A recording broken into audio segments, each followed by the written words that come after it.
Many of you guys shop in rack stores quite often, and you might stumble upon this fragrance. It's not the most popular in terms of like visibility, but decently enough, it makes its way inside of your local Ross, TJ Maxx, Nordstrom rack, um, and Burlington. So I figured I'd grab it and let you guys know what I think, and it's from the house of True Religion. Stay tuned.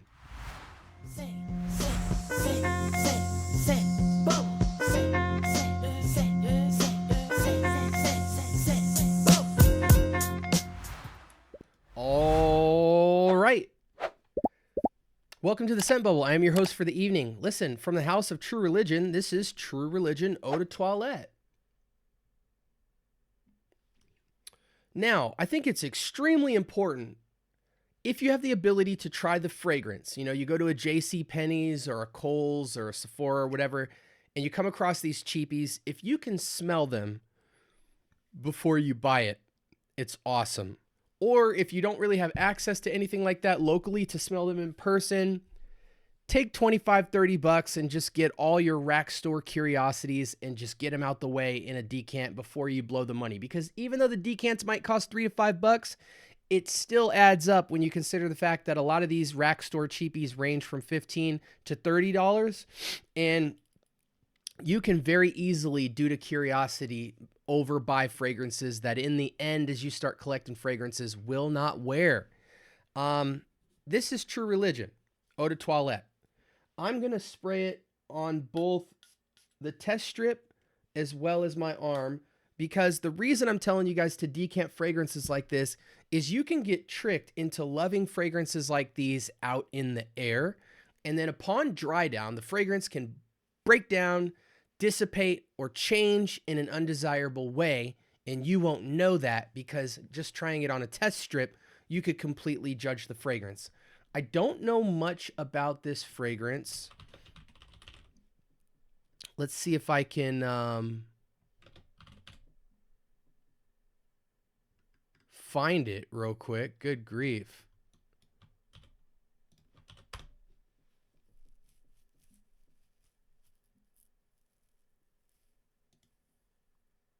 Huh. I'm going to switch you guys over here. I don't really care to do an initial impressions on this as much as I do just kind of getting the information. So this is what the fragrance looks like. Obviously, I showed it on camera. The woody scent features a coumarin, gaiac wood, cedar wood base, and a body of bay leaf, orange blossom, and rosemary, a finish with bergamot, aquatics, and spicy top. Okay. Let's see if this shows up in Fragrantica. Huh. All right, well, we'll just use this. Let's jump out and get an initial impressions now. So on the test strip, it's a little bit alcohol-y due to the eau de toilette-ness of this. It feels a bit citrusy, like a very like zesty lime / floral / cedar finish. So it has this very like effervescent lime top spritz. You know, just imagine like squeezing bergamot citrus into a cup, getting some cedar oil, dabbing it in there, and then getting like some orange blossom and rosemary and crinkling it up and sprinkling it in there. It is just this like effervescent, I don't know if that's the right word, but this very spritzy, alcoholic, citrus rosemary bomb. And you would think it's good because on the test strip, it feels not too bad as a cheapie. I think you can get this fragrance for like 15, 20 bucks at Burlington for 100 ml. So it's not that bad. But my real test is on the dry down, because the main difference is on the test strip, it feels more like a minorly in-depth type of freshy citrus green type fragrance in the most modern way possible. It's got some stuff like some spices and the gaiac wood and the coumarin that kind of like round out all this woody greenness. And it's very light and airy and nice. But upon the dry down, it gets extremely like citrus tarty, one-dimensional with the citrus. You get less of the rosemary and the spices and all that.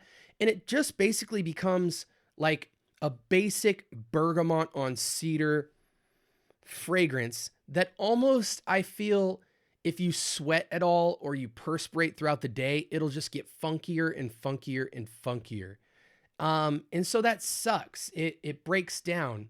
And this is why you got to try fragrances, because even on the test strip, I tend to want to call this an 8 out of 10, slightly above average fragrance. But upon dry down, it's so much more just cedar and bergamot on skin. But on here, you can make out the aquatic accords, the bay leaf, the orange blossom, the coumarin, the rosemary. It smells so much more beautiful on test strip. Now, it may react differently on your skin, but just due to the seeing it break down on my skin, I can assume that it will break down as such on yours as well. Might smell a little bit different, but it's certainly going to lack all of the qualities that you get in the initial opening. And so on skin, it smells like such a basic, cheap fragrance. I can't really recommend it at all, to be quite honest with you.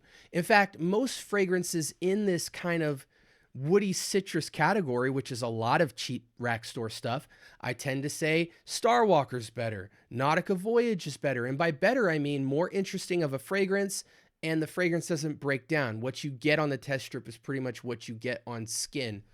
For the price of around $20, now we're creeping into clone territory, which pretty much opens up the whole world. If you like anything like this, you'll absolutely love fragrances like Club de Nuit Iconic, Mahir Legacy Silver, Vibrant Vetiver Delight, Ferragamo's Bright Leather, again, Mont Blanc Starwalker. I mean, all of those outclass this. Even Metal Rain from Banana Republic. Those all feel in the wheelhouse of this, but the formulation and the blend is way better and all that. I wish I could tell you what the performance is like on a fragrance like this. I would imagine like probably 4 to 5 hours. But again, with the component of like the fact that it almost goes borderline funk as just a bergamot cedar type of fragrance, it already smells kind of funky on the dry down. It just smells susceptible to someone that perspirates, it just getting more funky and more funky. I don't know about you guys, but I tend to not even want to wear cedar or citrus-based deodorants. I've tend to like, well, these days, I don't even really wear deodorant because you're closing your pores off. So you're going to smell, you know what I'm saying?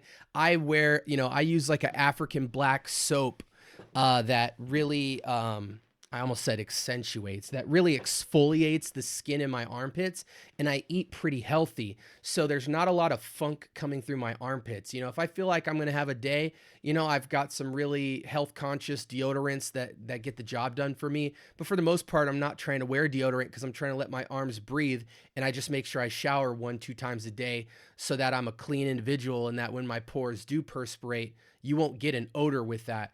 And I wear fragrance. So a lot of times that does the job anyway. You're not even getting to smell my BO if I even had any.